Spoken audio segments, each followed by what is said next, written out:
ঢাকায়া সিনেমার আলোচিত অভিনেত্রী শবনম বুবলী তার নামে অরুচিকর মিথ্যা, বানোয়াট ও ভিত্তিহীন সংবাদ প্রচারের অভিযোগে সাধারণ ডায়েরি জিডি করেছেন। বুধবার রাজধানীর ভাটারা থানায় সাধারণ ডায়েরি জিডি করেন তিনি। যাদের নামে অভিযোগ করা হয়েছিল তাদের মধ্যে চলচ্চিত্র অভিনেতা সুরজ বাঙ্গালী ও কন্টেন্ট ক্রিয়েটর মোহাম্মদ সুলতানকে সাইবার ক্রাইম ইউনিটে ডেকে সতর্ক করা হয়েছে।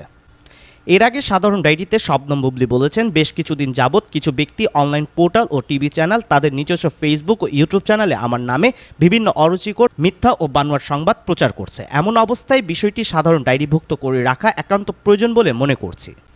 প্রতিদিনের চিত্র, জমশেদ ভাই, মোহাম্মদ সুলতান, এসকে উজ্জ্বল, সোনিয়া শিমু, ফেরদৌস কবির, আবুল হোসেন তুফান, শাহিনুর আক্তার, জাহিদুল ইসলাম আপনসহ 15 থেকে 20টি ফেসবুক পেজ ও ইউটিউব চ্যানেলের নাম উল্লেখ করেছেন বুবলী। তার অভিযোগের তালিকায় আছে দেশের 4টি গণমাধ্যমেরও নাম।